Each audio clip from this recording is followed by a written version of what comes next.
जब यादव बहुल उजियारपुर क्षेत्र से एक आरजेडी बागी नेता आके चुनावी रण में कूद पड़ता है और कहता है अब यहां से मैं भी चुनाव लड़ूंगा, तब वहां पे सियासी पारा गर्मा उठता है। नमस्कार, मैं हूं रजत और आप देख रहे हैं जनता जंक्शन। मैं आपको बता दूं, उजियारपुर सीट बिहार लोकसभा का एक बहुत ही खास सीट है। यहां से दो दिग्गज नेता चुनाव लड़ रहे हैं और मैं आपको बता दूं कि जो एनडीए की तरफ से लड़ रहे हैं चुनाव, वो 2 बार के सांसद भी रह चुके हैं।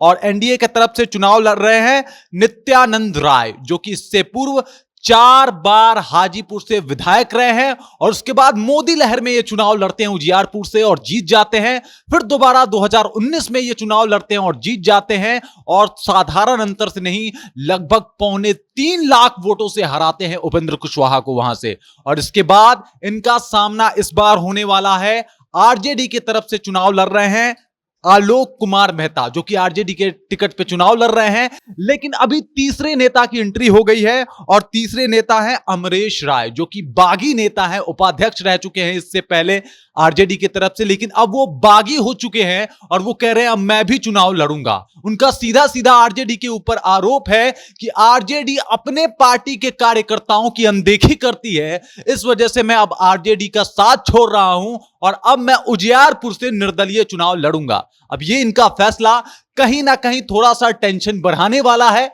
आरजेडी के लिए, आरजेडी की समस्या बढ़ाने वाला है, क्योंकि आरजेडी के कोर वोटर यादव माने जाते हैं और यादव पे अगर एक तरीके से देखा जाए तो वहां पे बीजेपी की भी अच्छी पकड़ है। अब चूंकि यहां पे एंट्री होती है अमरेश राय की, जो कि यादव तो है ही, इसके अलावा वो आरजेडी के नेता भी रह चुके हैं, तो कहीं ना कहीं इसका खासा नुकसान आरजेडी को हो सकता है।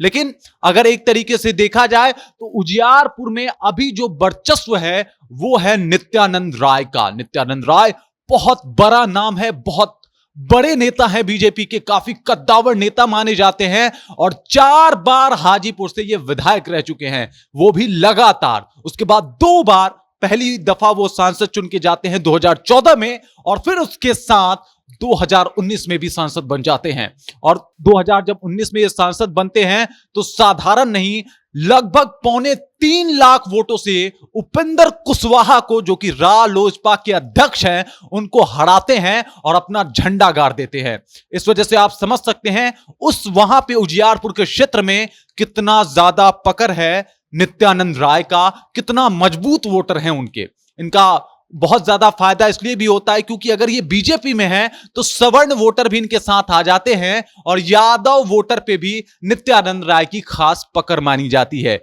लेकिन अब उनको सीधे टक्कर दे रहे हैं वहां से, एक तरीके से देखा जाए तो इंडिया अलायंस के उम्मीदवार हैं और आरजेडी के टिकट पे चुनाव लड़ रहे हैं आलोक मेहता। और अगर वहीं बात करें आलोक कुमार मेहता की, तो आलोक कुमार मेहता आरजेडी के काफी कद्दावर नेता माने जाते हैं और उसी उजियारपुर क्षेत्र से ये चुनाव लड़ चुके हैं और मैं आपको बता दूं विधायक भी चुन के जा चुके हैं।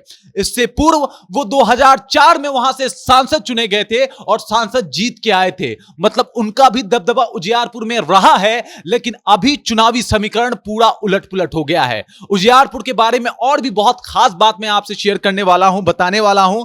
अमरेश राय के बागी होने के बाद चीजें थोड़ी और बदल गई है और चीजें थोड़ी और मुश्किल हो गई है, क्योंकि यादव वोट पे इनका भी थोड़ा बहुत पहुंच माना जाता है और अगर यादव वोट को ये रिझाने में कामयाब रहे तो कहीं ना कहीं ये मामला त्रिकोणीय होता हुआ नजर आ रहा है। अब इसका आप जातीय समीकरण समझ लीजिए उजियारपुर का, कि कितने जाति के लोग कितने प्रतिशत हैं, कितने वोटर हैं। तो मैं आपको बता दूं कि 15.29% यादव वोटर हैं वहां पे। उसके बाद 9.26% मुसलमान वोटर हैं। अगर ब्राह्मण वोटर की बात करें तो 6.78% ब्राह्मण वोटर हैं। 4.41% वहां पे राजपूत वोटर हैं। इसके अलावा अगर बात करें तो 8.09% कोयरी वोटर हैं, यानी कोयरी भी वहां पे एक मुफ्त वोट करता है और उस उजियारपुर के लोकसभा सीट पे बहुत बड़ी पकड़ रखता है। उसके बाद अगर बात करें तो 4.46% कुर्मी वोटर, इसके अलावा 4.46% मल्लाह वोटर। उसके बाद अगर बात किया जाए तो 2.28% बनिया वोटर हैं। 5.78% रविदास वोटर हैं।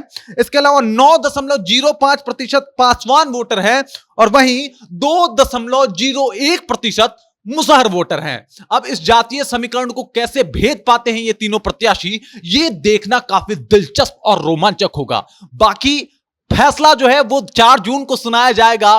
तो किसको उजियारपुर की जनता चुनती है और अपना सांसद समझती है, ये तो 4 जून को ही पता चलेगा। तब तक आप अपना राय हमें जरूर दे दें और कमेंट सेक्शन में जाके कमेंट करके हमें जरूर बताइए कि उजियारपुर के इस हॉट सीट के बारे में आपका क्या राय है, आप क्या सोचते हैं उजियारपुर के बारे में। जल्दी से कमेंट कीजिए और अपनी प्रतिक्रिया हम तक पहुंचाइए।